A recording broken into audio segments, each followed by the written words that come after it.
सर्वप्रथम आप सभी को शुभ संध्या। कक्षा की शुरुआत करने की मैं घोषणा करता हूं। नित्य की भांति हम लोग फिर से कक्षा में उपस्थित हो चुके हैं। कल हमने गुप्त काल के बूस्टर फैक्ट्स को देख लिया था और उस कड़ी में हमने देखा कि गुप्त काल को भारतीय इतिहास का स्वर्ण युग क्यों कहा जाता है। कई बिंदुओं पर हमने विचार किया। हमने एरन अभिलेख को भी देखा, हमने विक्रमादित्य को भी देखा, शक संवत और विक्रम संवत का भी हमने अध्ययन किया। हमने अजंता को भी देखा, बाघ की गुफा को भी देखा और इस कड़ी में हमने यह भी देखा कि किस तरह से ब्राह्मण धर्म का पुनरुद्धार हुआ, किस तरह से शूद्र और महिलाओं की स्थिति में उल्लेखनीय परिवर्तन हुआ। इन सभी बिंदुओं को हमने देख लिया था। मैंने आप सभी से कहा था कि आज की जो कक्षा होगी उसकी शुरुआत जून 2023 के बिहार करंट अफेयर्स से होगी, जो सिविल सेवा की परीक्षा का बैकबोन है। क्योंकि करंट यदि आपका स्ट्रांग हो जाता है तो आप निश्चित रूप से किसी भी परिस्थिति में compete करने की स्थिति में होते हैं। और मैं सदैव से कहता हूं कि अधिकारी बनना बहुत आसान है यदि 1.5 से 2 साल की सही साधना हो। ध्यान दीजिएगा, लोग विभिन्न परीक्षाओं की तैयारी करते हैं। आरंभ में जब कोई अभ्यर्थी तैयारी करता है तो ग्रुप डी को भी एक स्वप्न मानता है, उसके बाद फिर ऊपर की तरफ बढ़ता है। लेकिन जो सबसे तेज तर्रार और अच्छे मार्गदर्शित अभ्यर्थी होते हैं वो शुरू से ही ऊपर की परीक्षाओं की तैयारी करते हैं, जिसमें ए और बी लेवल की सर्विसेज हैं। एक बार कंप्लीट कर लिया, निश्चिंत हो गए। और सतत साधना का इसमें बड़ा महत्व है। यदि हम लगातार 1.5 से 2 साल गंभीर रूप से परिश्रम करते हैं, एक एक तथ्य को ध्यान से देखते हैं और डाइजेस्ट कर लेते हैं, बचा लेते हैं, तो मैं समझता हूं कि सफलता निश्चित रूप से हमें मिल ही जाती है। क्योंकि इतना लंबा समय तक तैयारी रख पाना 99% लोगों की बस की बात नहीं होती है। कई लोग मध्य में ही अपनी तैयारी छोड़कर निकल जाते हैं। तो आप लोग अभी तक बने हुए हैं। ये क्या है, कैसा मामला है? यह साधुवाद का मामला है। हम आगे चलते हैं, करंट अफेयर्स को शुरू करें। ठीक है, 5 माह का करंट अफेयर्स हमने बिहार के संदर्भ में देख लिया है। आज हम उससे आगे बढ़ते हैं और 2 साल का टारगेट मैं लेकर चल रहा हूं इस बार, क्योंकि आप सभी ने देखा है कि परीक्षाओं का जो ट्रेंड बन चुका है उसमें 6 माह अथवा 1 वर्ष का करंट याद करके काम नहीं चल सकता। तो हम 2 साल को देखेंगे, 2 साल तक देखेंगे। शुरुआत किया जाए।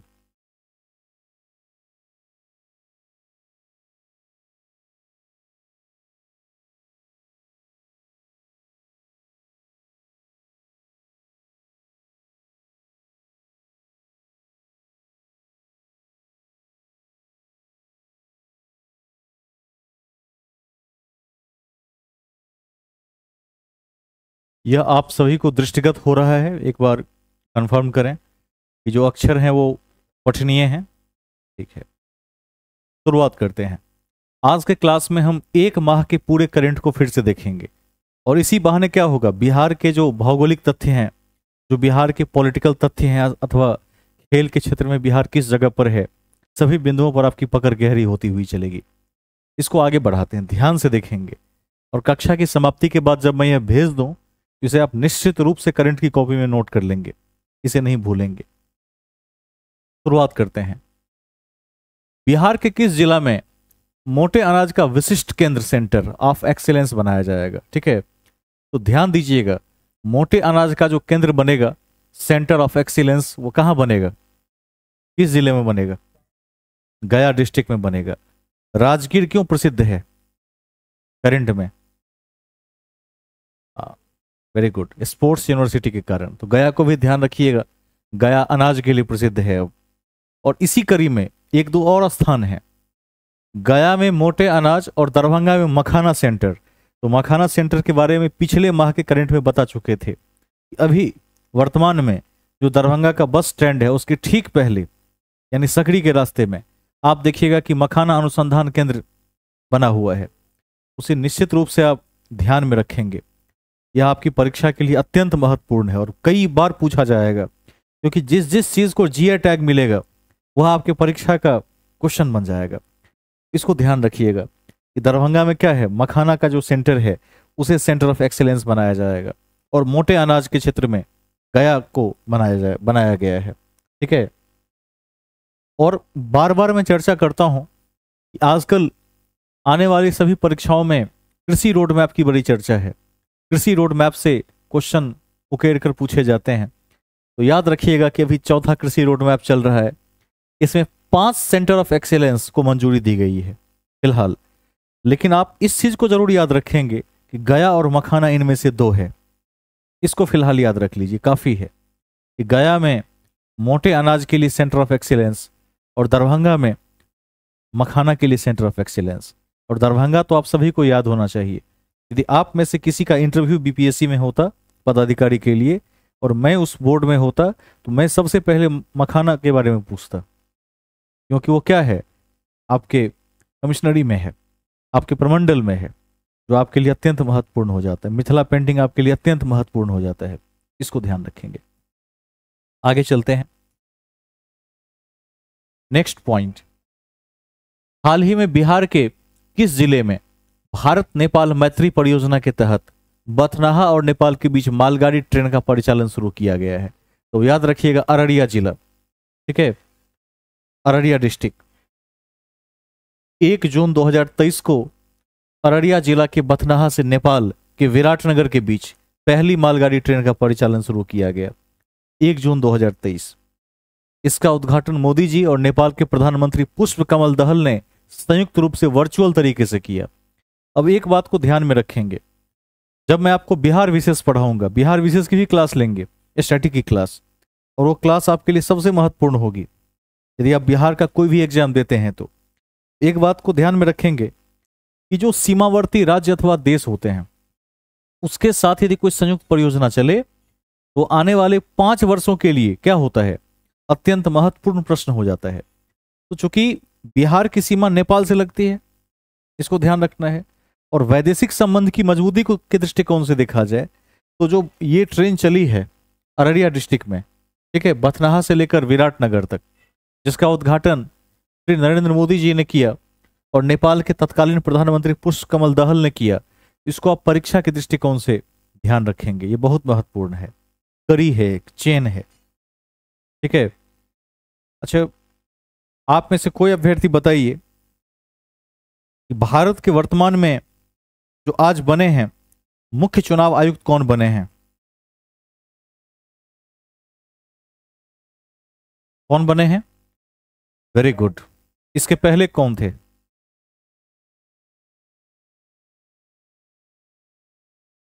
Very good. ज्ञानेश का नाम ध्यान रखिएगा। और सबसे पहले चुनाव आयुक्त कौन थे भारत के? कुमार सेन। इसे कभी नहीं भूलेंगे। तो इस सब को थोड़ा देखते रहिएगा। चलिए, आप लोगों ने तैयारी की है तो ये ध्यान रख लेंगे, कोई भी ऐसी ट्रेन चले तो उस पर नजर बनाए रखना है। ध्यान में चीजें रहेंगी तो क्या होगा, याद रहेगा।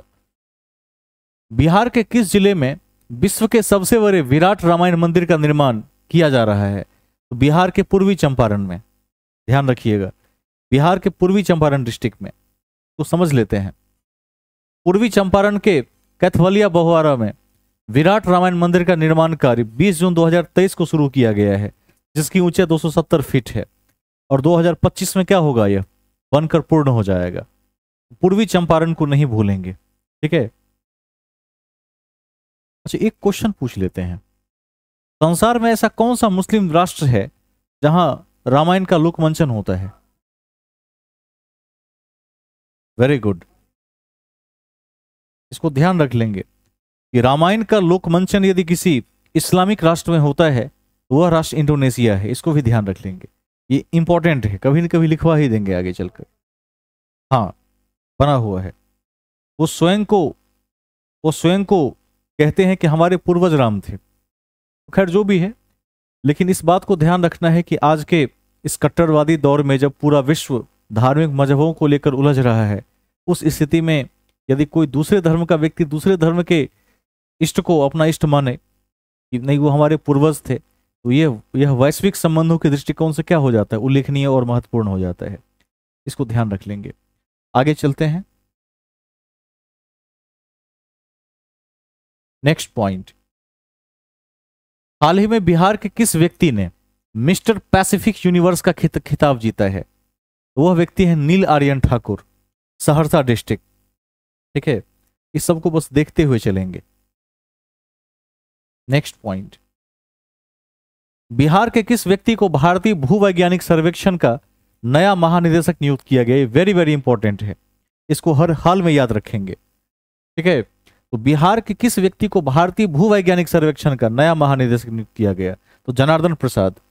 अब ये देखिए, जनार्दन प्रसाद ने पटना विश्वविद्यालय से भूविज्ञान में एमएससी करने के बाद 1988 में जीएसआई गांधीनगर में भूवैज्ञानिक के रूप में काम किया। उन्होंने डॉक्टर एस राजू का स्थान लिया है, जो 2020 से निदेशक हैं। तो याद रखिएगा, भूविज्ञान के नए निदेशक जनार्दन प्रसाद को बनाया गया है। इसको फिलहाल 2 साल तक जरूर याद रखेंगे, पूछ सकता है। ठीक है, नेक्स्ट पॉइंट, हाल ही में national institute ranking framework NIRF 2023 की रैंकिंग में बिहार के IIT पटना को ओवरऑल श्रेणी में कौन सा स्थान मिला है? तो ओवरऑल श्रेणी में national institution of ranking framework ने 66वां स्थान दिया है IIT पटना को। और यह डाटा कौन जारी करता है? तो केंद्रीय शिक्षा मंत्रालय, जिसका पहले नाम था मानव संसाधन विकास मंत्रालय। इसको कभी नहीं भूलेंगे। और शिक्षा मंत्री कौन है अभी भारत के? ठीक है, इसको भी ध्यान रख लीजिएगा। पहले इसी का नाम था मानव संसाधन विकास मंत्रालय, जिसका नाम बदलकर शिक्षा मंत्रालय हुआ है। और वही NIRF का डाटा जारी करता है, जिसमें IIT पटना का 66वां स्थान है। ठीक है, और याद रखिएगा, इसी साल मेडिकल की श्रेणी में एम्स पटना को 27वां स्थान मिला है। बिहार में एम्स पटना को 27वां स्थान मिला है। ठीक है, नेक्स्ट पॉइंट, फेस एप्लीकेशन के माध्यम से KYC करवाने में बिहार देश में कौन से स्थान पर है? तो फेस एप्लीकेशन के माध्यम से KYC में बिहार का पहला स्थान है, नाउ योर कंज्यूमर। इसमें बिहार 1 नंबर पर है, इसको भी ध्यान रखेंगे, इसको पढ़ लीजिए। पूरे देश में 134,000 किसानों का फेस ऐप से KYC सत्यापन हुआ, जिसमें अकेले बिहार से 41,357 किसान शामिल हैं। इसमें 1 नंबर पर बिहार है और दूसरे स्थान पर पश्चिम बंगाल है। इसको भी ध्यान रखिएगा। यदि ये सब कभी पूछ ले तो जहन में रहेगा और आप सही उत्तर दे पाएंगे। हाल ही में देश की सबसे तेज गति से चलने वाली semi high speed train Vande Bharat express की पहली रैक बिहार के किस रेलवे जंक्शन पर पहुंची है?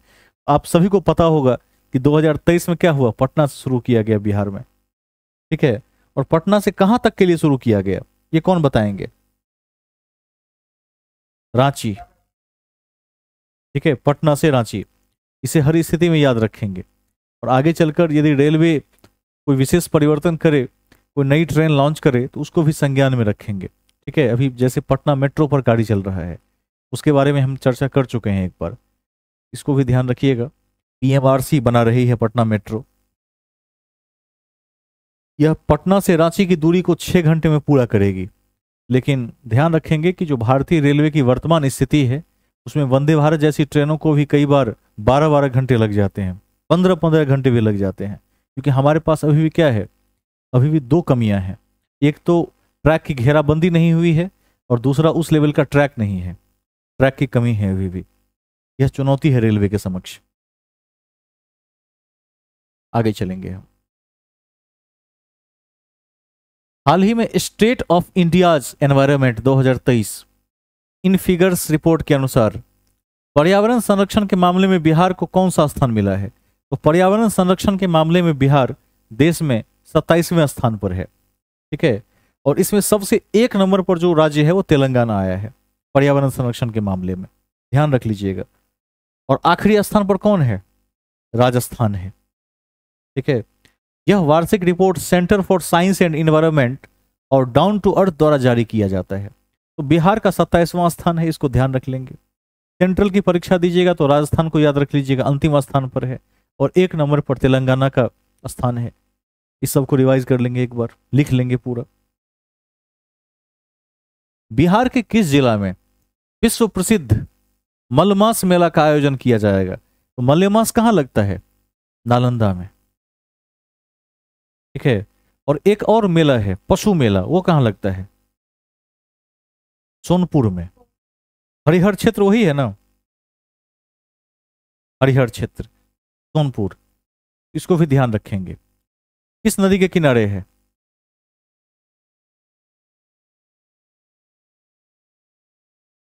गंगा। अभी हाल ही में बाढ़ आया था, ठीक है, और आसपास के जो मंदिर थे उसको काट कर गंगा जी ले गई अपने साथ, इसको भी ध्यान रखिएगा, ठीक है। नालंदा के राजगीर में प्रसिद्ध मलेमास का मेला, तो ये सब महत्वपूर्ण बातें हैं, देख लेंगे एक बार। और एक चीज ध्यान रखेंगे, हर 3 साल में आयोजन होता है इसका। नई पुस्तक सभ्यता की सूखती सरिता का विमोचन किसके द्वारा किया गया? तो डॉक्टर राजेंद्र सिंह के द्वारा किया गया। पुस्तक का नाम है सभ्यता की सूखती सरिता, इसको ध्यान रख लीजिएगा। अब इस पुस्तक की क्या विशेषता है? तो जल पुरुष के रूप में, ठीक है, राजेंद्र सिंह का नाम उल्लेखनीय है। जब भूगोल पढ़ाएंगे उसमें राजेंद्र सिंह की चर्चा करेंगे। आप में से कोई बताएं कि राजेंद्र सिंह के बारे में आप क्या जानते हैं?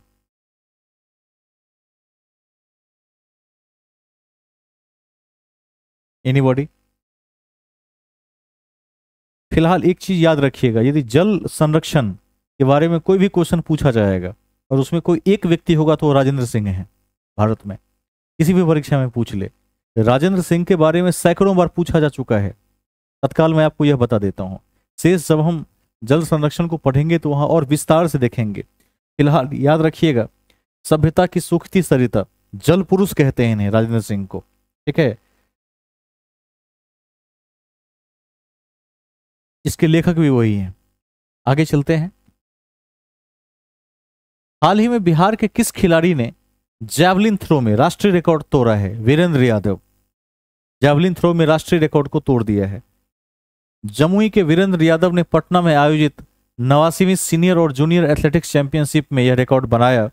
अंडर 16 की प्रतियोगिता में 64.85 मीटर भाला फेंककर 62.35 मीटर का राष्ट्रीय रिकॉर्ड तोड़ दिया है। कौन, किसने तोड़ दिया है? वीरेंद्र यादव ने। इसको भी ध्यान रख लेंगे। अब देखिए, आज एक बार हम लास्ट में क्विक रिव्यू भी करवा देंगे आपको। अभी जो पढ़ाए थे एक ट्रेन के विषय में कि मालगाड़ी बिहार के कहां से नेपाल में कहां तक चली है? विराटनगर। और नेपाल के तत्कालीन कौन थे प्रधानमंत्री? पुष्प कमल दहल। वेरी गुड, ठीक है, याद तो रख लिया है आप लोगों ने। वंदे भारत कहां से कहां तक चली 2023 में? पटना से। कितने घंटे में दूरी तय करने का प्लान है? 6 घंटे में। और मोटे अनाज का सेंटर ऑफ एक्सीलेंस कहां बनाया गया है? गया में। और मखाना के लिए कहां बनाया गया है? दरभंगा में। तो ये सब आज के अति महत्वपूर्ण तथ्यों में से एक है। और एक और क्वेश्चन पूछ लेता हूं, ड्रोन के माध्यम से कहां अभ्यारण्य का सर्वे किया गया है बिहार में? ठीक है, वेरी गुड, याद रखते हुए चलेंगे। अगले पॉइंट्स को देखते हैं। अगला पॉइंट काफी इंपॉर्टेंट है।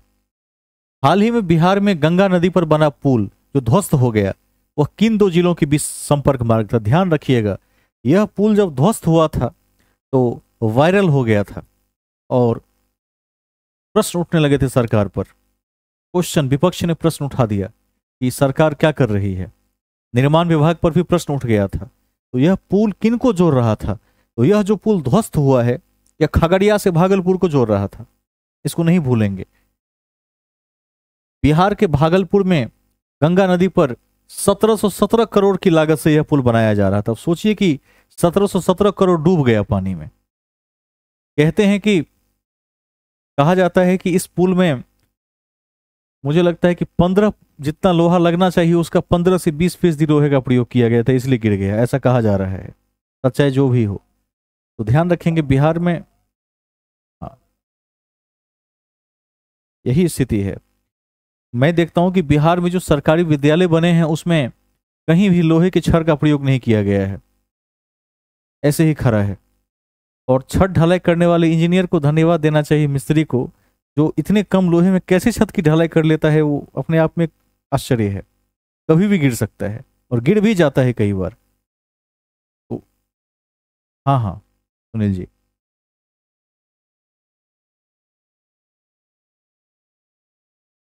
हम्म।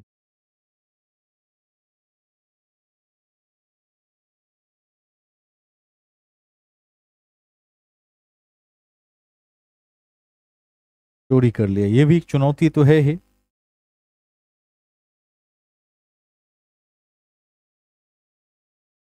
चोरी कर लिया है। अच्छा।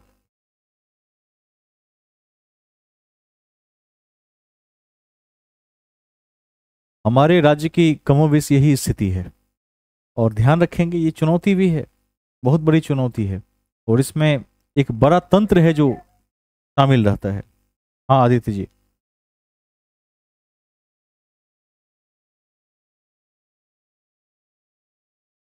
हाँ, वो हर जगह है। वो हर जगह है। वो तो है ही। और अभी रहेगा, अभी कुछ दशकों तक तो जरूर रहेगा। निपटने में समय लगेगा। सरकार बहुत कोशिश कर रही है, लेकिन शीर्ष स्तर के प्रयास से ही केवल कार्य नहीं होगा। क्योंकि अंतिम रूप से जो भारतीय लोकतंत्र की बनावट है, वह भ्रष्टाचार को निश्चित रूप से कहीं न कहीं आमंत्रण देती है। आगे चलते हैं, इसको याद रख लेंगे, ठीक है। यह जो पुल था 1717 करोड़ की लागत से बना था, खगड़िया और भागलपुर को जोड़ रहा था, गंगा के ऊपर बना हुआ था। और ध्यान रखेंगे कि नीतीश कुमार जी ने 2014 में इसकी आधारशिला रखी थी, और 2019 तक इसे बनकर तैयार होना था, लेकिन पता चला कि तैयार होते ही गिर गया। तो इसको ध्यान रखेंगे। नेक्स्ट पॉइंट, बिहार के किस खिलाड़ी का चयन भारतीय पैरा ट्रैक साइकिलिंग टीम के लिए हुआ है? प्रहलाद कुमार, याद रख लीजिएगा।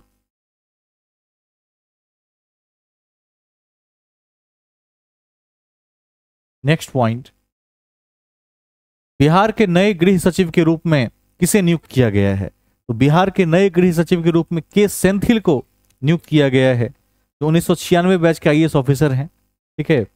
और इस अभी तक इसके पहले स्वास्थ्य विभाग के सचिव थे, अभी यह गृह सचिव हैं, ठीक है।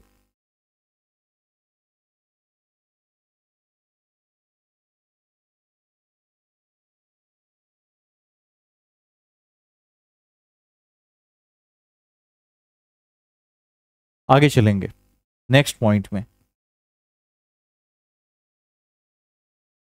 हाल ही में बिहार में कितनी सहकारी समितियों को समाप्त कर दिया गया है? तो 17,491 सहकारी समिति। और ध्यान रखिएगा कि राज्य में अब 25,000 से ज्यादा सहकारी समिति, कोऑपरेटिव सोसाइटी अभी भी काम कर रहे हैं।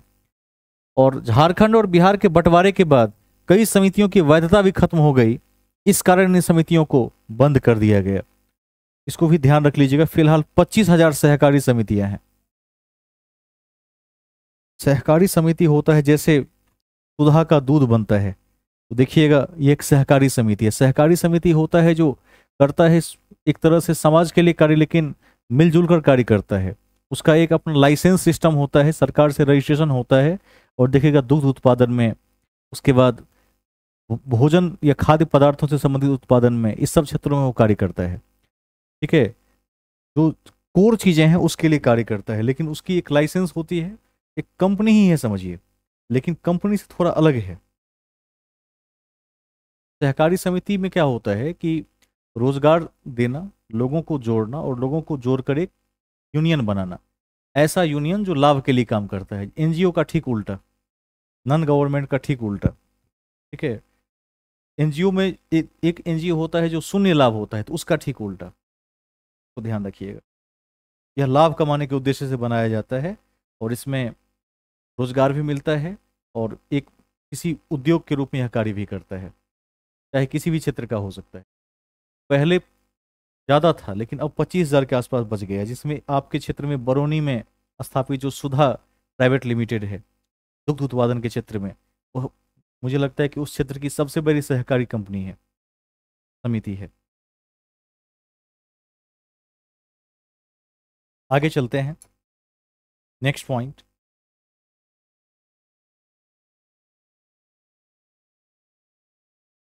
बिहार से किसने सेंटर स्प्लिट होल्डिंग समकोणासन योग में एक नया विश्व रिकॉर्ड बनाया है। इसका नाम है अस्मिता कुमारी। तो अति महत्वपूर्ण तथ्य है यह, दोबारा देख लीजिए। बिहार से किसने सेंटर स्प्लिट होल्डिंग समकोणासन योग में एक नया विश्व रिकॉर्ड बनाया है? अस्मिता कुमारी को ध्यान रखेंगे, ठीक है। नालंदा जिले के बसंतपुर गांव की रहने वाली है और योग की एक ही मुद्रा में 3 घंटा 10 मिनट 12 सेकंड तक खड़े रहकर विश्व रिकॉर्ड बनाया है। मतलब योग के एक ही पोजीशन में 3 घंटा से अधिक तक रहकर वर्ल्ड रिकॉर्ड बना दिया। इसको परीक्षा के दृष्टिकोण से ध्यान रखिएगा। अस्मिता कुमारी। आगे चलते हैं। बिहार के किस व्यक्ति को वर्ष 2023 का राष्ट्रीय फ्लोरेंस नाइटिंगेल पुरस्कार प्राप्त हुआ? उत्तर है एएनएम गायत्री कुमारी। एएनएम समझते हैं ना, नर्सिंग के क्षेत्र में राष्ट्रपति ने पुरस्कृत किया था। बस नाम याद रख लीजिएगा, ठीक है। 2022 में अवार्ड मिला था गायत्री कुमारी को। किस चीज का अवार्ड मिला था? तो राष्ट्रीय फ्लोरेंस नाइटिंगेल पुरस्कार, ठीक है। आगे चलते हैं।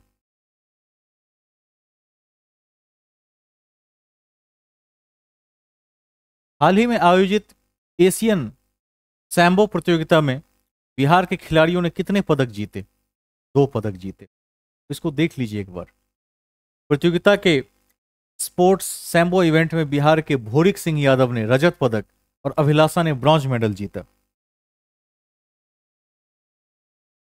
बस देखते चलेंगे एक नजर इस पर। 9वीं 10वीं में पढ़ाई छोड़ने वाले सबसे अधिक बच्चे किस राज्य से हैं? इसको कभी नहीं भूलिएगा। बिहार से। ड्रॉप आउट रेशियो को रोकने के लिए शिक्षा विभाग प्रतिबद्ध है। और आज भी मैं एक मैगजीन पढ़ रहा था, उसमें इसी बात की चर्चा थी कि बच्चे बीच में पढ़ाई न छोड़ें, इसके लिए सरकार सभी यत्न लगाने को तैयार है। बड़ी बड़ी योजनाएं पास की गई हैं इसके लिए, ठीक है। फिर भी क्या है, बिहार में 9-10 में स्कूल छोड़कर गायब हो जाने वाले, नाम कटा लेने वाले बच्चे सबसे अधिक हैं। उच्च शिक्षा तक जा ही नहीं पाते हैं। इसको ध्यान रखिएगा। वो जवाब दें कि एमडीएम की शुरुआत कब हुई थी? Mid day meal 1995। Very good. तो याद रख लेंगे। 1995 जब मैं इस टॉपिक पर आऊंगा मिसलेनियस में, तो मैं आपको वहां ये लिखवा भी दूंगा। 1995, इसको ध्यान रख लीजिए। हाँ, बताया जाए।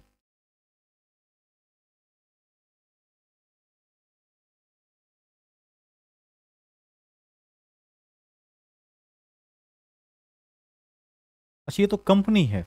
हाँ।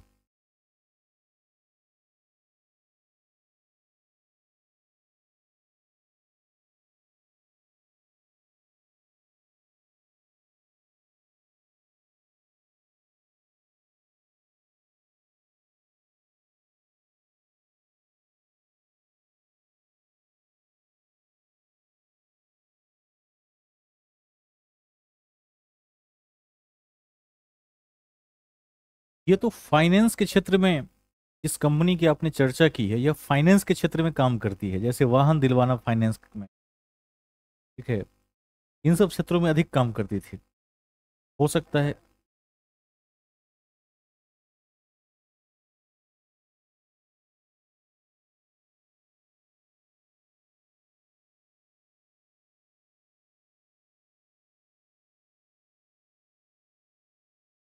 अच्छा, लेंडिंग प्लेटफॉर्म बनाया है, लोन देने का प्लेटफॉर्म बनाया है, वो बिना कुछ देखे हुए देते होंगे।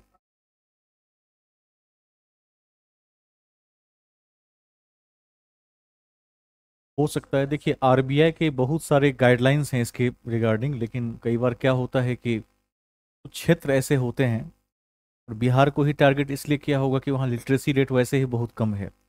जहाँ साक्षरता की दर बहुत कम होती है, वहाँ शिकार बनाना बड़ा ही आसान होता है। तो ये भी एक कारण हो सकता है। मैंने पहली बार सुना है कि इतना बढ़ गया है। पहले तो गरीबों को कोई लोन देता भी नहीं था, और इन्होंने इसी चीज़ का फायदा उठाया हो। हाँ हाँ।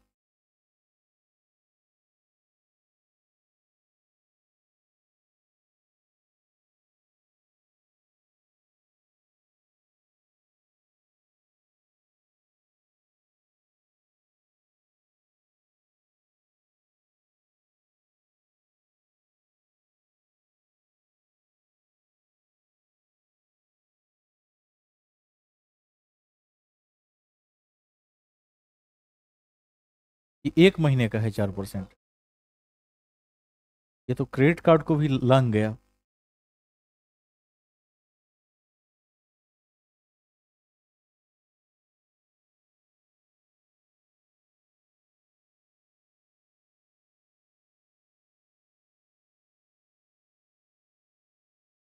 देखिए ऐसा है, जो क्षेत्र बहुत सीधा संबंध है कि जहाँ लिटरेसी रेट कम होता है वहाँ जाल बिछाना बड़ा आसान होता है। और चूंकि बिहार में जो कोसी का क्षेत्र है वो कोसी बेल्ट के नाम से जानते हैं, और दक्षिण बिहार के भी कुछ ऐसे क्षेत्र हैं, दक्षिण बिहार में तो ऐसे बहुत सारे क्षेत्र हैं जहाँ लोगों को बहला फुसलाकर, बातों में फंसाकर और लोन के जाल में फंसा देना बड़ा ही सहज है।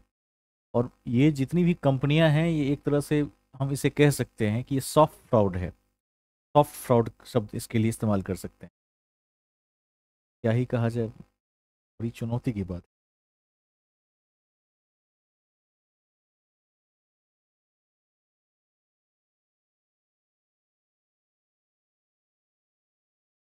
ये क्या है? धर्मांतरण? नहीं, धर्मांतरण नहीं कराती है। देखिए आजकल आजकल ऐसा हो रहा है, आजकल ऐसा हो रहा है, जब से उदारीकरण इस देश में लागू हुआ 1991 में, उदारीकरण के लगभग 15-20 सालों बाद, यानी लगभग 2010-12 के बाद, उपभोक्तावाद को इतना अधिक बढ़ावा दे दिया गया कि हर व्यक्ति को ये एहसास कराया जाता है आपके पास जो है वो बहुत कम है। ये एहसास करा दिया जाता है। ठीक है। और उसके बाद देखिएगा कि ये जो बाढ़ आ चली है आजकल लोन देने की, चाहे क्रेडिट कार्ड के माध्यम से हो, चाहे पर्सनल लोन के माध्यम से हो, या किसी भी होम लोन के माध्यम से हो, आप देखेंगे एक ट्रेंड बनाया जा रहा है उपभोक्तावाद का कि आप अधिक से अधिक उपभोग की तरफ बढ़िए। और देखेंगे हम, इसमें होता क्या है, हमारे आसपास के कुछ व्यक्तियों को शिकार बना लिया। अब बीच में एक पढ़ा लिखा व्यक्ति भी है, तो वो देखता है कि सामरिक रूप से मैं अपने पड़ोसियों से पीछे हो रहा हूँ। फिर वो क्या करता है, उसकी बराबरी करने के लिए, समुदाय की बराबरी करने के लिए वो फिर से लोन ले लेता है, और फिर सब बराबर हो जाते हैं। उसके बाद सब चुकाने में लग जाते हैं। ये एक नया तरीका है, और इस तरीके के पीछे बहुत सारे कारक जिम्मेदार हैं। अर्थशास्त्र में इस चीज़ को हम देखेंगे, और यही कारण है। अब चूंकि पहले क्या था, पहले एफडी का पैसा इतना जमा है बैंकों के पास, एफडी का पैसा एक तरह से यदि कहें तो सर रहा है बैंकों में, कहाँ लगाए उसकी कोई जगह नहीं मिल पा रही है। जो शेयर बाजार है वो अभी धराम है। विगत कुछ सालों में ठीक ठाक ऊपर गया था, लेकिन बहुत अच्छी स्थिति में नहीं है, गारंटी नहीं है। उसके बाद एक ही रास्ता बचता है कि उच्च ब्याज दर पर कम कागजात लेकर जो समाज के सामान्य तबके हैं जिन्हें कोई लोन नहीं देने वाला है, उनको लोन दीजिए और फिर उनका सब कुछ हड़प लीजिए। एक तरह से सॉफ्ट फ्रॉड ही है देखा जाए तो। ठीक है। ये महाजनी प्रथा को बैंकों ने जन्म दिया है ऐसा कह सकते हैं, लेकिन ये बैंक नहीं है, ये नॉन बैंकिंग एजेंसियां हैं, एनबीएफसीज है। एल एन टी जो कंपनी है, या ऐसी जो भी कंपनी है, वो नॉन बैंकिंग कंपनी है निश्चित रूप से। और ऐसे ही राज्यों को टारगेट कर सकते हो। केरल में जाके टारगेट करेंगे तो नहीं हो पाएगा, मुश्किल होगी। दक्षिण भारत में टारगेट करेंगे तो इतना सहज नहीं होगा। वैसे वहां भी कुछ प्लेटफॉर्म हैं ऐसे, लेकिन मुश्किल होगी। हाँ, छत्तीसगढ़ इसका टारगेट हो सकता है, उड़ीसा हो सकता है। आगे चलते हैं और नेक्स्ट पॉइंट को देखते हैं। और धर्मांतरण जो पूछा, तो धर्मांतरण नहीं करवाती है। इनका कार्य ही है कि पहले किसी किसी तरह से इस जाल में फंसा दीजिए, और जब लोन न चुका सकें तो जो भी चल अचल संपत्ति है सब छीन लीजिए। उसी बहाने कम से कम कंपनी प्रॉफिट में जाती है, और टारगेट दिया रहता है ऊपर से नीचे तक। जो हायरार्की है उसमें टारगेट ही तो है। जो सबसे निचले पायदान पर है उसके पास टारगेट है कि उसको इतना करके देना ही पड़ेगा, इतना अर्न करके देना ही पड़ेगा, तभी उसका बोनस बन सकता है।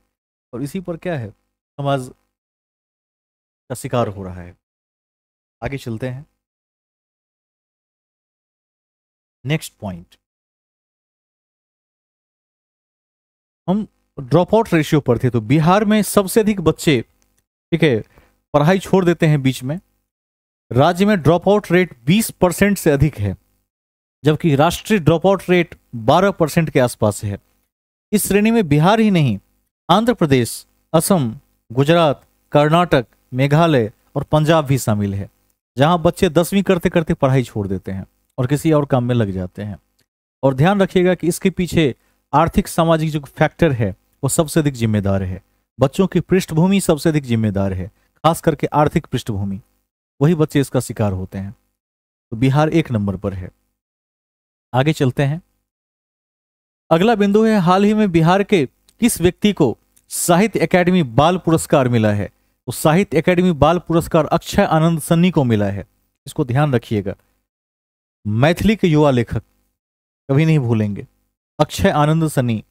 मैथिली के युवा लेखक को 2023 का साहित्य अकादमी बाल पुरस्कार मिला है और अक्षय को यह पुरस्कार उनकी पोथी ओल कतरा झोल कतरा के लिए मिला है। ठीक है, ओल कतरा झोल कतरा के लिए मिला है। क्या अर्थ है, कौन बताएंगे? यह आप लोगों का होमवर्क है, खोज कर लाएंगे, मैथिली में है। और अब जो बीपीएससी का नया पैटर्न है उसमें तो निबंध जो पूछे जाएंगे उसमें क्या होगा, स्थानीय चीजों के ऊपर निबंध पूछे जाने की संभावना है। इसको भी ध्यान में रखकर चलेंगे। थोड़ा सा जो फकड़ा कहते हैं, तो जो लोकल फकड़े हैं, लोकोक्तियां हैं, उस सबको भी ध्यान में रखिएगा। फिलहाल इसको देख लीजिए। ओल कतरा झोल कतरा के लिए मिला है। मैथिली के युवा लेखक अक्षय आनंद सन्नी को मिला है साहित्य अकादमी का बाल पुरस्कार। भारत का पहला राष्ट्रीय डॉल्फिन अनुसंधान केंद्र एनडीआरसी पटना में है और यह क्वेश्चन 2 बार पूछा गया है पिछले 1 साल के अंदर में, 2 परीक्षाओं में। राष्ट्र बीपीएससी में भी शायद यह क्वेश्चन आया था, जहां तक मैं रिकॉल कर पा रहा हूं। और टीआरई की भर्ती में जो शिक्षक भर्ती बीपीएससी ने ली उसमें भी यह क्वेश्चन आया हुआ था। तो नेशनल जो भारत का पहला राष्ट्रीय डॉल्फिन अनुसंधान केंद्र है एनडीआरसी, यह पटना में स्थापित किया गया है। इसको नहीं भूलेंगे। ठीक है, आगे चलते हैं। पटना विश्वविद्यालय परिसर में, इसको ध्यान रख लेंगे। यह भारत और एशिया का पहला डॉल्फिन अनुसंधान केंद्र होगा। और राष्ट्रीय जलीय जीव कौन सा है भारत का? कौन सा डॉल्फिन? गंगेय डॉल्फिन। ठीक है, गंगेय डॉल्फिन। ठीक है, आगे चलते हैं। नैक में A++ ग्रेड पाने वाला बिहार का पहला विश्वविद्यालय कौन सा है? तो पहला विश्वविद्यालय कौन सा है? CUSB, दक्षिण बिहार केंद्रीय विश्वविद्यालय, गया में स्थित है। लेकिन नैक एक एक्रेडिटेशन देता है, मान्यता देता है। तो नैक में A++ वैसे तो इग्नू को भी मिला हुआ है, लेकिन इग्नू क्या है, बिहार की नहीं है, सेंट्रल गवर्नमेंट की है। लेकिन बिहार गवर्नमेंट में यदि किसी विश्वविद्यालय को नैक ने A++ का दर्जा दिया है, वो विश्वविद्यालय कौन सा है? दक्षिण बिहार केंद्रीय विश्वविद्यालय, गया में स्थित है। इसको ध्यान रखिएगा। अभी तक मिथिला विश्वविद्यालय को ए नहीं मिल पाया है, इसको भी ध्यान रखिएगा। और ये ध्यान रखेंगे कि CUSB की स्थापना भारत की संसद द्वारा पारित केंद्रीय विश्वविद्यालय अधिनियम 2009 के तहत की गई थी, जो गया में है। नेक्स्ट पॉइंट, पटना में स्मार्ट सिटी की कितनी नई योजनाओं को मंजूरी मिली है? तो 10 योजनाएं स्मार्ट सिटी के लिए। अब देख लीजिए, पटना स्मार्ट सिटी लिमिटेड के चेयरमैन अरुणीश चावला की अध्यक्षता में मिली है। मुख्य तथ्य यही है कि स्मार्ट सिटी बनाया जाएगा। ठीक है, नेक्स्ट पॉइंट, चौथे राष्ट्रीय जल पुरस्कार में किस उद्योग ने सर्वश्रेष्ठ उद्योग श्रेणी में शीर्ष पुरस्कार जीता है? एनटीपीसी बरौनी ने। किसने जीता है? तो एनटीपीसी बरौनी ने, national thermal power corporation Barauni ने। फिर से देख लीजिए, चौथे राष्ट्रीय जल पुरस्कार में किस उद्योग ने सबसे श्रेष्ठ उद्योग श्रेणी का शीर्ष पुरस्कार जीता है? एनटीपीसी बरौनी है। ठीक है, जो विद्युत का उत्पादन करता है कोयला को जलाकर, वहां पर उसको हम कौन सी ऊर्जा बोलते हैं? ताप विद्युत कहते हैं उसे, थर्मो पावर कहते हैं। एक तथ्य ध्यान रखेंगे कि सबसे अधिक पानी किस उद्योग में लगता है? कागज उद्योग में। और सबसे अधिक बिजली किस में खपत होती है? एल्यूमिनियम उद्योग में। इस दोनों को ध्यान रख लीजिएगा। जब ज्योग्राफी में एक चैप्टर है भारत में उद्योग, जब उद्योग पढ़ाएंगे तो कॉपी के सबसे ऊपर भी ये दोनों पॉइंट वहां लिखा देंगे। फिलहाल याद रख लीजिए कि सबसे अधिक पानी कागज उद्योग में और सबसे अधिक बिजली एल्यूमिनियम उद्योग में लगता है। आपकी परीक्षा के दृष्टिकोण से अति महत्वपूर्ण है, बहुत बार पूछा हुआ क्वेश्चन है। सबसे अधिक इस क्वेश्चन को रेलवे और एसएससी ने पूछा था, अब स्टेट में भी यह क्वेश्चन पूछता हुआ देखते हैं। नेक्स्ट पॉइंट, एनटीपीसी बरौनी को आपने देख लिया है।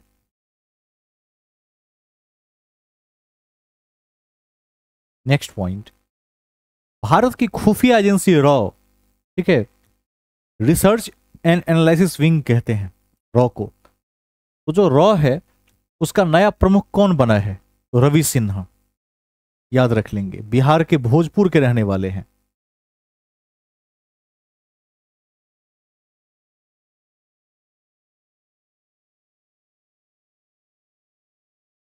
आगे चलेंगे। अगला बिंदु, किस जिले में कुषाण काल की 2000 वर्ष पुरानी मूर्ति मिली है? कभी नहीं भूलिएगा, अभी अभी हाल ही में आपने कुषाण वंश को समाप्त किया है, तो लखीसराय में 2000 साल पुरानी मूर्ति मिली है जो कुषाण काल की है। अब इसको पढ़ लेते हैं, आप इस मूर्ति को भी देख सकते हैं। यह जिले के चानन प्रखंड के कियूल नदी स्थित रामपुर बालू घाट पर खुदाई के दौरान मिली है। किस जिले में मिली है? एक बार फिर से देख लीजिए, लखीसराय, ठीक है। लखीसराय में कुषाण काल की मूर्ति मिली है जो 2000 वर्ष पुरानी है और कियूल नदी के आसपास मिली है। मूर्ति की खोज की जानकारी पश्चिम बंगाल के विश्व भारती शांति निकेतन विश्वविद्यालय के प्रोफेसर डॉक्टर अनिल कुमार ने दी है। ध्यान रख लेंगे लखीसराय को। अब एक क्वेश्चन जो भी पढ़ाए हैं वो पूछ लेते हैं, भारत का वाटरमैन किसे कहा जाता है? राजेंद्र सिंह को, ठीक है, तो भी ध्यान रखेंगे। नेक्स्ट पॉइंट, बिहार का सबसे बड़ा ब्लड बैंक किस जिले में बनने जा रहा है? तो सबसे बड़ा ब्लड बैंक मुजफ्फरपुर में बनेगा, रेड क्रॉस सोसाइटी की तरफ से, ध्यान रखिएगा।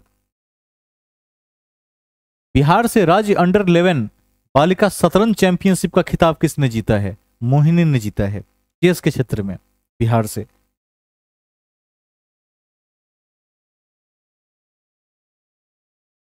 पुस्तक नीतीश कुमार, हाँ हाँ,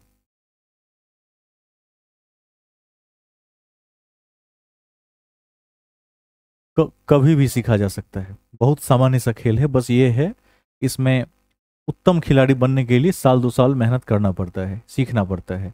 तो दो पैंच हैं वो सीखने पड़ते हैं, ओपनिंग सीखना पड़ता है। इसमें कई तरह के गेम्स हैं, कोई भी सिखा देगा आपको। आजकल तो ऑनलाइन कई प्लेटफॉर्म, chess.com का एप्लीकेशन डाउनलोड कर लीजिए, वहां से भी आप सीख सकते हैं, ठीक है। कहीं से भी सीखने के लिए तो आप कहीं से भी सीख सकते हैं। हर पीसेस की एक चाल है, जैसे तो हाथी कहते हैं, रूक, नाइट, बिशप, सबकी एक चाल है, लेकिन उसको कहाँ कैसे चलना है यह आपको दिमाग लगाना है, और इसी का खेल है। लगभग 64 बिलियन से अधिक पोजीशन है इसमें, ध्यान रखेंगे। आपको सब पता है। आज भी मैं खेलने का बड़ा शौक रखता हूं और आज भी इसी चीज में प्ले करता हूं, खेलता हूं। आगे चलते हैं। जो ऐसा नहीं है, ऐसा नहीं हो सकता है। आगे चलेंगे। हर क्षेत्र में कोई महारत हासिल नहीं कर सकता, संभव नहीं है। आगे चलेंगे। अब हम चलते हैं पुस्तक नीतीश कुमार अतरंग दोस्तों की नजर से। अब देखिए, नीतीश कुमार के बारे में एक पुस्तक कुमार वरुण ने लिखी थी जो सबको याद होगा, क्या नाम था?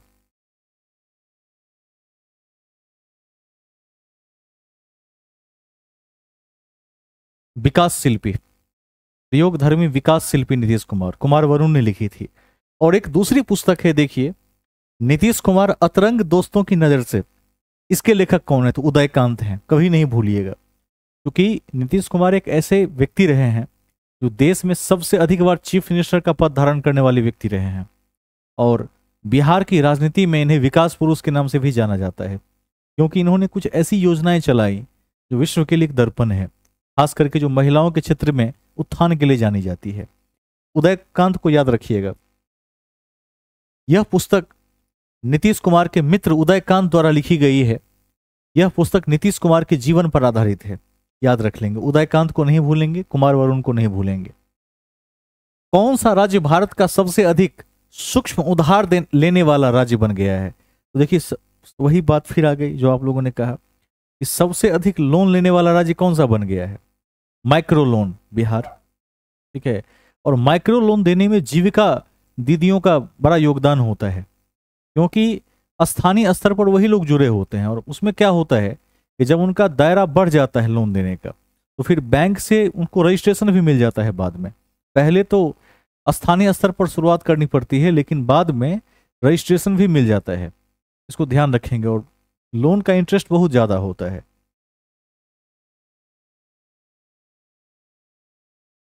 8 करोड़ रुपया दिया गया, आप देख सकते हैं। आप एक पंचायत में यदि एक पंचायत में इतना दिया गया है, यह कुछ साधारण आंकड़ा नहीं है, बहुत बड़ा फिगर है। आगे चलेंगे, नेक्स्ट पॉइंट। तो बिहार अभी माइक्रो लोन लेने में नंबर 1 राज्य बन गया है। एक रिपोर्ट के अनुसार मार्च 2023 तक बिहार तमिलनाडु को पीछे छोड़ दिया पीछे, अब 1 नंबर पर है। ध्यान रखिएगा इस साल से। ठीक है। और सबसे अधिक सूक्ष्म उधार लेने वाला राज्य बन गया। मार्च 2023 तक बिहार की माइक्रो फाइनेंस, ठीक है, उधारी 48,900 करोड़ रुपए थी, जो कुल पोर्टफोलियो का 14.5% थी। अब देखिए कितना बड़ा राशि है, इसको भी ध्यान रख लीजिएगा। देखिए माइक्रो लोन मिलता है सूक्ष्म उद्योग को शुरू करने के लिए, लेकिन बिहार के साथ एक समस्या क्या है कि उद्योग खड़ा तो हो जाता है, लेकिन वो उद्योग सफल नहीं हो पाता है, स्टार्टअप सफल नहीं हो पाता है। और फिर क्या होता है, लोन लेने वाला व्यक्ति सूद के जाल में उलझ कर रह जाता है और कई पीढ़ियों तक उलझा होता है। यह बिहार की सबसे बड़ी चुनौती है आज भी, स्टार्टअप का सफल ना होना। आगे चलेंगे, नेक्स्ट पॉइंट। कहाँ के मखाना अनुसंधान केंद्र? तो कहने की जरूरत नहीं है, दरभंगा हो जाएगा। ठीक है, क्योंकि मखाना अनुसंधान केंद्र के लिए दरभंगा को एक्सेलेंस का वो मिला है। जिला वासियों ने दरभंगा मखाना अनुसंधान केंद्र को दोबारा राष्ट्रीय दर्जा प्रदान कराने के लिए मोदी जी से और केंद्रीय कृषि मंत्री नरेंद्र सिंह तोमर के प्रति आभार जताया है। इसकी चर्चा हम कर चुके हैं। और याद रखिएगा कि पूर्व प्रधानमंत्री अटल बिहारी वाजपेयी ने दरभंगा में राष्ट्रीय मखाना अनुसंधान केंद्र की स्थापना करवाई थी, कभी नहीं भूलेंगे। अटल बिहारी जी ने किया था। और वर्तमान में क्या मिला है उसको? एक्सीलेंस का दर्जा मिल चुका है। इसकी स्थापना मैं समझ पाता हूं कि 2000 के बाद ही हुई है। एग्जैक्ट फिगर देखना पड़ेगा स्थापना का, लेकिन 2000 के बाद ही हुई है। ठीक है, एक बार देख ही लेते हैं। ये मैं अनुमानता कह रहा हूं।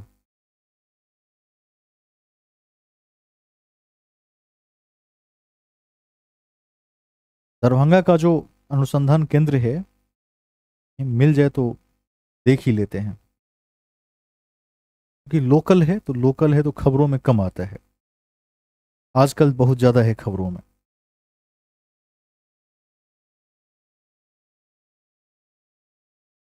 अपना दी नहीं हुई है, दी हुई है 2000 ईस्वी में। ठीक है, मेरा अनुमान भी सही ही था, 2000 के आसपास, 2000 याद रखिएगा में स्थापना हुई है। बहुत दिनों तक ये सुसुप्ता अवस्था में था, इस पर कोई ध्यान नहीं दिया गया। जैसे चीनी का जो मिल है सकड़ी में, उस पर भी कोई ध्यान नहीं दिया गया तो रैयाम में। लेकिन अब जाकर क्या हो रहा है, तो स्थानीय लोगों के प्रयास से और जो स्थानीय नेता है उनके प्रयासों से इसको उभारा गया है। और अब चूंकि वैश्विक बनाने की तैयारी चल रही है, इसको ध्यान रखेंगे। ठीक है, बिहार की किस योजना को ओडिशा, बंगाल और झारखंड राज्य भी लागू करेंगे? स्मार्ट प्रीपेड मीटर, जिसको लेकर अभी बवाल है बिहार में। देखिएगा कि जहां भी स्मार्ट मीटर लग रहा है, लोग मीटर तोड़कर रोड पर ला रहे हैं। देखिए इसमें क्या है, लोगों का अपना हित है। बिजली चोरी करने में बड़ी सुविधा होती थी, लेकिन स्मार्ट मीटर लग जाएगा तो क्या होगा? रिचार्ज करवाना पड़ेगा। रिचार्ज खत्म होने के 5-7 दिन के बाद ऑटो कट हो जाएगा। इस डर के मारे लोग क्या कर रहे हैं, जहां तहां अनशन कर रहे हैं कि पुराना मीटर ही ठीक है। लेकिन सरकार भी अड़ी हुई है, स्मार्ट मीटर ही लगाएंगे, क्योंकि जो विद्युत विभाग है वो घाटे में चल रहा था। उसको वापस से प्रॉफिट में लाने के लिए इस योजना को बढ़ावा दिया जा रहा है, और ये ठीक भी है। इसमें क्या होगा, ये बहुत अच्छा है, क्योंकि इसमें क्या होगा, बेईमानी नहीं हो पाएगी, बीच में कोई ब्रोकर नहीं होगा, डायरेक्ट रिचार्ज कर सकते हैं और डायरेक्ट रिचार्ज करके खुद ही अपने हिसाब से इसको चला सकते हैं। तो ये अति महत्वपूर्ण है।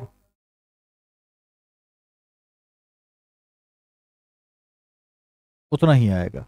स्मार्ट प्रीपेड मीटर को बिहार से कॉपी कौन कौन कर रहा है? ओडिशा, बंगाल, झारखंड, इसको ध्यान रखिएगा, जो आसपास के राज्य हैं। ठीक है। पूर्वी क्षेत्रीय परिषद की अस्थायी समिति की 13वीं बैठक पटना में आयोजित की गई। बैठक में बिहार सरकार की ओर से गुड प्रैक्टिस के रूप में स्मार्ट प्रीपेड मीटर संबंधी प्रस्तुतिकरण किया गया। तो ऐसे ही ध्यान रख लेंगे। ठीक है।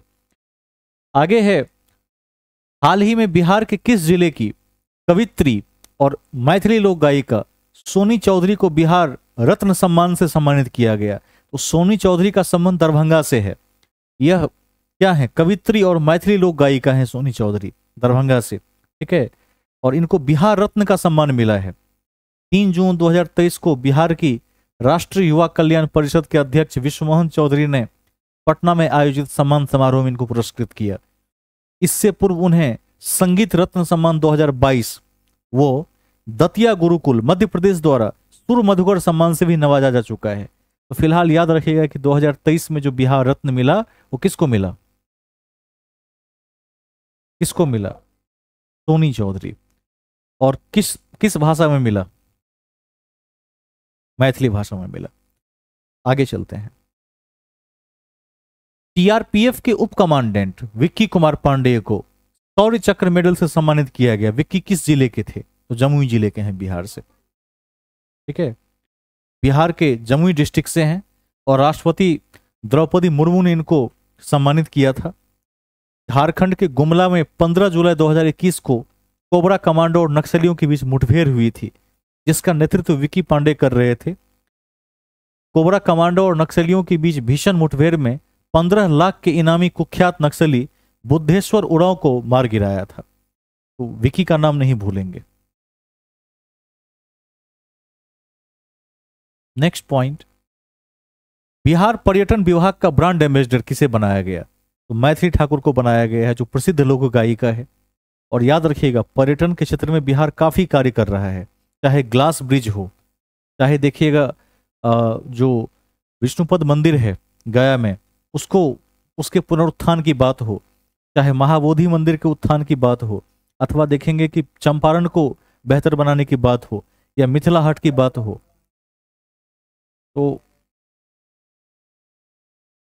तो बहुत सारा कार्य हो रहा है। तो बिहार पर्यटन के क्षेत्र में अग्रणी होकर कार्य कर रहा है, जिसकी ब्रांड एम्बेसडर मैथिली ठाकुर है, कभी नहीं भूलेंगे। वैसे मैथिली ठाकुर को आप सभी लोग जानते हैं, मधुबनी जिले की रहने वाली हैं और 2022 से बिहार खादी और हैंडीक्राफ्ट की भी ब्रांड एम्बेसडर हैं। इसको भी ध्यान रखिएगा। खादी को भी याद रखिएगा, उसकी भी ब्रांड एम्बेसडर है। और अभी हाल ही में मैथिली ठाकुर को पर्यटन का, बिहार पर्यटन विभाग का ब्रांड एम्बेसडर बनाया गया है। इसको भी ध्यान रखेंगे। नेक्स्ट पॉइंट, बिहार में चौथे एयरपोर्ट का निर्माण कहां होगा? तो पूर्णिया में होगा।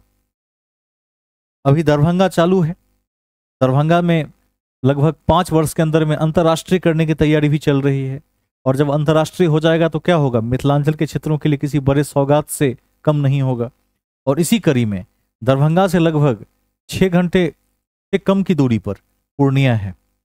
6 घंटा मान के चलिए, 6 घंटे की दूरी पर पूर्णिया है, वहां भी क्या होगा? एयरपोर्ट की शुरुआत होगी, जो आपके लिए अति महत्वपूर्ण है। विमान सेवा शुरू करने के लिए airport authority of India AAI और बिहार सरकार के बीच समझौता ज्ञापन पर हस्ताक्षर हुआ है। पटना, गया और दरभंगा के बाद यह चौथा हवाई पत्तन होगा। पटना चालू है, दरभंगा चालू है और गया चालू है। तीनों जगह हवाई जहाज चल रहे हैं, उतर रहे हैं। अब चौथा पूर्णिया होगा। तो बिहार एविएशन के क्षेत्र में भी क्या कर रहा है? तरक्की कर रहा है। इसको ध्यान रखेंगे। बिहार में कितने प्रतिशत फिल्म की शूटिंग होने पर सरकार द्वारा सब्सिडी दी जाएगी? 75%। अब देखिए ये क्या है? यह फिल्म इंडस्ट्री को अपनी ओर आकर्षित करने का एक नया प्रयास है। ठीक है। यदि 75% कहते हैं कि बिहार में कितने परसेंट फिल्म की शूटिंग होने पर सरकार द्वारा सब्सिडी मिलेगी, यदि 75% शूटिंग होगी तो सरकार क्या होगी करेगी? अनुदान देगी। इसको पढ़ लीजिए, अति महत्वपूर्ण है। फिल्म निर्माण संबंधी सभी तरह के क्लियरेंस लेने के लिए सिंगल विंडो सिस्टम का प्रावधान किया गया है। अभी सब्सिडी का लाभ हिंदी, भोजपुरी, मगही, मैथिली, अंगिका और वज्जिका भाषा में फिल्मों को मिलेगा। इस कड़ी में मैथिली में बना हुआ जैक्सन हॉल्ट और नून रोटी को कभी नहीं भूलिएगा, अति महत्वपूर्ण है। जैक्सन हॉल्ट का पार्ट 2 आने वाला है, अति महत्वपूर्ण है। चंपारण फिल्म टॉकीज ने उसको बनाया है, उस फिल्म का निर्देशन किया है, जो आपकी परीक्षा के लिए अति महत्वपूर्ण है। कभी मौका मिले तो जैक्सन हॉल्ट देख भी लीजिए, बहुत शानदार वेब सीरीज में से एक। मैं चाहूंगा कि आपको जरूर देखना चाहिए। बिहार के पृष्ठभूमि पर भी एक ऐसी बेहतर वेब सीरीज बन सकती है। नून रोटी के 7 पार्ट हैं शायद, उसको भी आप देख लीजिए एक बार, जो बिहार से पलायनवाद को दर्शाता है। आगे चलेंगे। बिहार राज्य, कोई क्वेश्चन पूछना चाहते हैं? 75% सब्सिडी नहीं मिल रही है। यदि 75% फिल्म की शूटिंग करेंगे तब सब्सिडी मिलेगी, ये है। हाँ, बिहार में करना पड़ेगा। बहुत फायदा होता क्या है कि जब कहीं पर शूटिंग शूटिंग तो ऐसे नहीं होती है, शूटिंग 2 तरीकों से होती है। एक तो कि जो प्राकृतिक स्थल हैं उसको बुक किया जाएगा तो सरकार को बेनिफिट होगा, अथवा फिल्म सिटी को बुक करना पड़ेगा तो क्या होगा, सरकार को बेनिफिट होगा। तो दोनों तरीकों से क्या होगा, राजस्व की प्राप्ति सरकार को ही होगी। जैसे आप देखिएगा कि जो फिल्म सिटीज होती हैं, जैसे बम्बई में है, उसको बुक किया जाता है तो राजस्व सरकार को ही जाता है। या फिर जो कोई साइट है, जैसे कोई नदी है, कोई पर्वत है, उसको यदि बुक किया जाता है तो सरकार को राजस्व जाता है, और इससे राज्य में क्या होता है, उद्योग को बढ़ावा मिलता है। तो बहुआयामी लाभ को देखते हुए सरकार ने यह कदम उठाया है। ठीक है, आगे चलेंगे। हम चलेंगे आगे। बिहार राज्य पुल निर्माण निगम लिमिटेड के अध्यक्ष कौन बने हैं? अभय कुमार सिंह। भागलपुर में अगवानी गंगा पुल गिरने के मामले में एमडी नीरज सक्सेना को पद से हटाया गया। अभी बताए थे वो पुल जब गिरा, किससे किसको जोड़ रहा था, वो पुल भागलपुर से किसको जोड़ रहा था?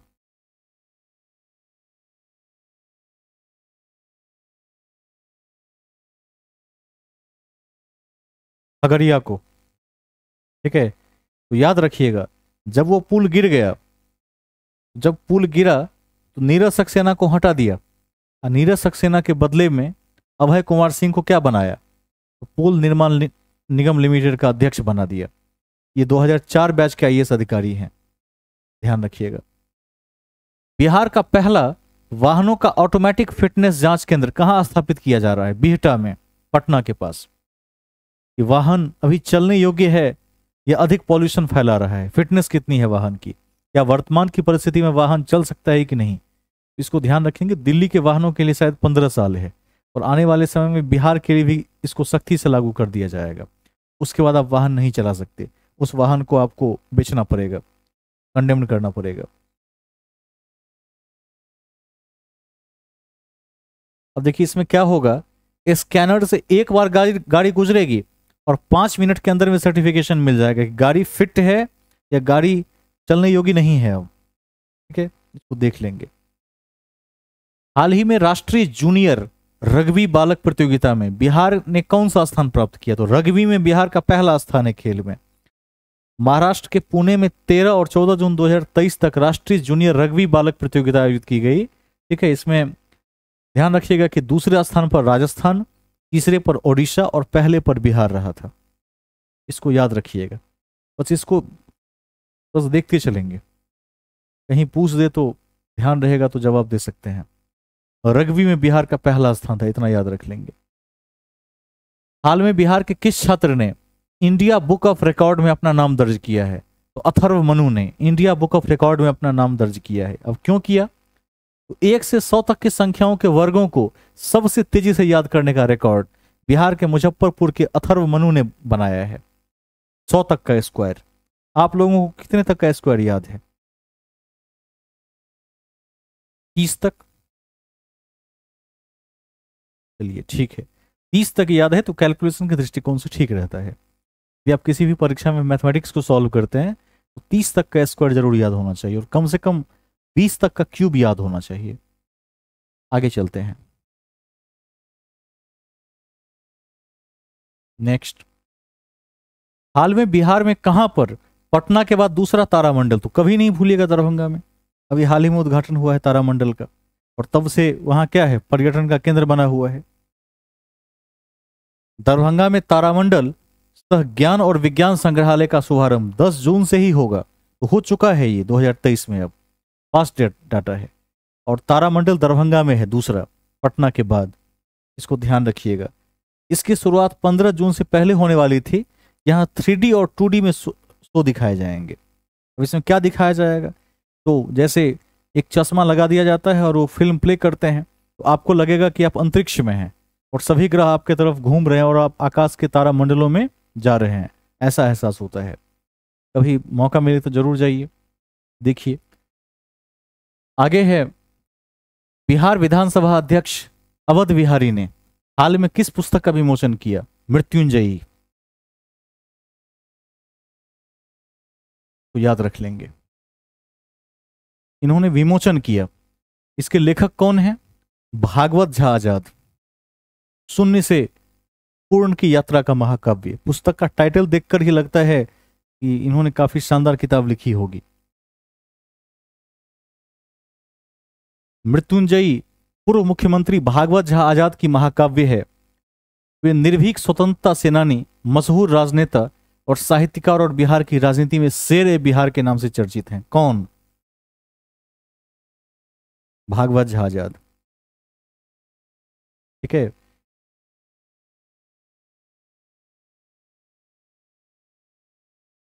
अब ये देखना पड़ेगा रिलेट करते हैं कि नहीं करते हैं, लेकिन याद रख लेंगे शेर बिहार कहते हैं, चूंकि अभी पुस्तक के कारण चर्चा में आ गया है। तभी कोई नाम चर्चा में आ जाए तो देख लीजिएगा एक बार, नाम बहुत मिलता जुलता है, ठीक है। और मैं समझता हूं कि रिलेट कर भी रहे होंगे, क्योंकि इस नाम के एक ही व्यक्ति हैं जिससे रिलेट कर सकते हैं, ठीक है।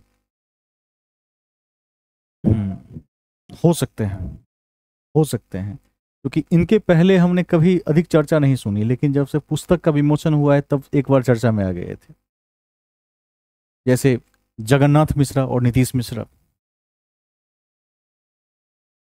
पिताजी हैं। क्योंकि एक ही, मैंने कहा भी था कि एक ही नाम है जिससे हम रिलेट कर सकते हैं, कीर्ति झा आजाद क्या थे? दरभंगा के सांसद थे,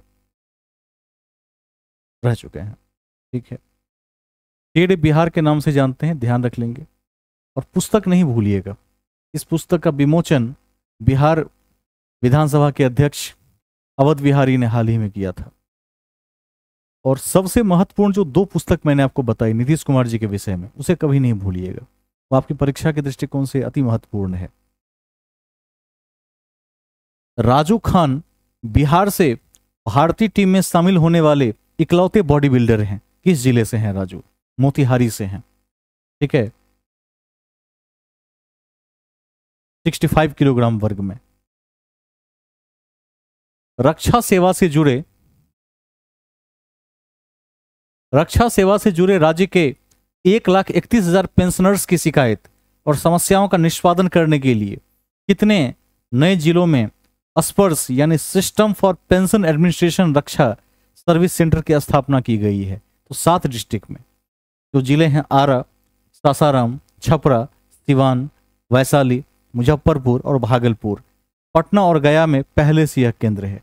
वे किसके लिए है? तो जो लोग डिफेंस सर्विस से रिटायर्ड हैं, ठीक है, जो किसी भी तीनों सेना में से किसी में सेवा कर चुके हैं और उनके साथ कोई समस्या है पेंशनर्स के साथ, उस समस्या के समाधान के लिए इन जिलों में केंद्र बनाया गया है, ध्यान रखिएगा।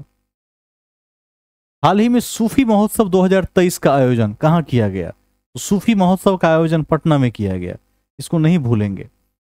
बिहार सरकार के पर्यटन विभाग के द्वारा पटना के मनेर शरीफ में सूफी महोत्सव 2023 का आयोजन किया गया।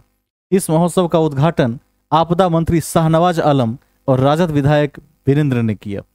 तत्काल याद रखिएगा कि सूफी महोत्सव पटना में हुआ था, ध्यान रखेंगे इसका। सूफी संप्रदाय के बारे में आप लोग जरूर जानते होंगे। सूफी संप्रदाय को हम आगे पढ़ेंगे मध्यकाल में जाकर।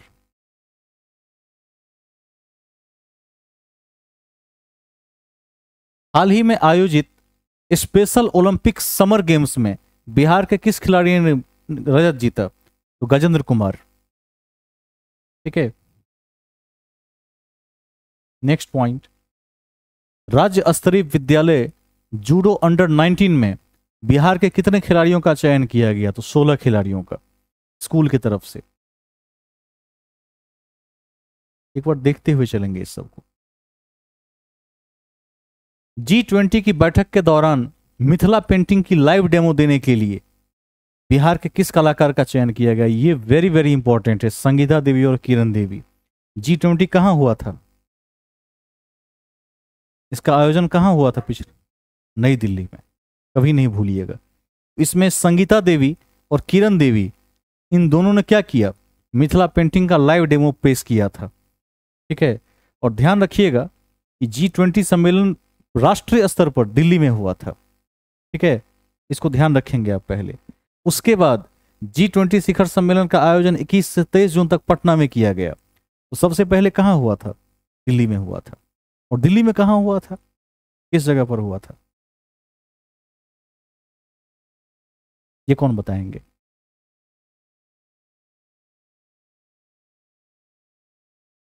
Bharat Mandapam, very good. कहां पर है ये? प्रगति मैदान। ठीक है,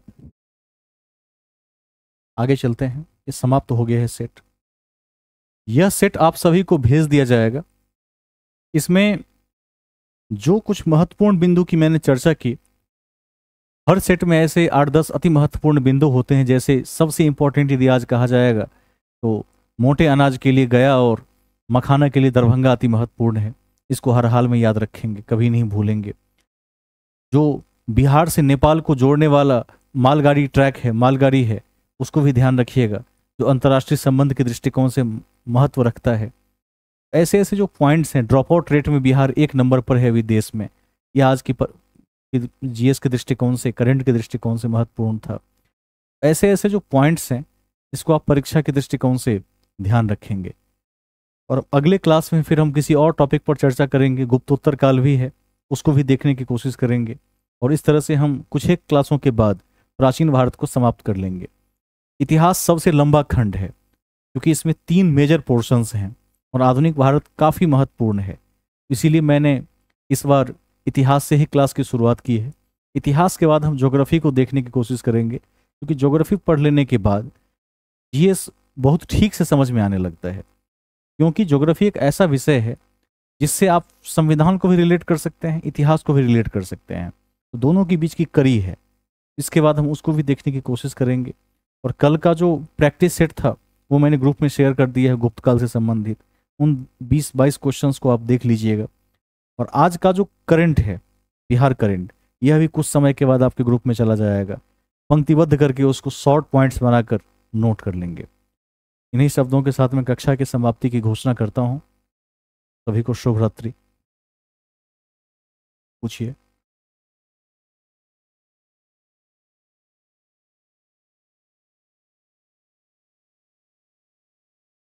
ये जनवरी फरवरी की बात कर रहे हैं? अब मैंने जनवरी का बना लिया है। मैं जनवरी का शेयर कर देता हूँ, फरवरी का बनाना पड़ेगा, थोड़ा लिखना पड़ेगा। मैं वो भी टाइप करके बना देता हूँ। ठीक है, ओके। मार्च तक तो सब अपडेट है, मार्च तक छूट गया। चलिए पहले जनवरी का भेज देते हैं, क्रमवार भेज देंगे। ठीक है, ओके। शुभ रात्रि।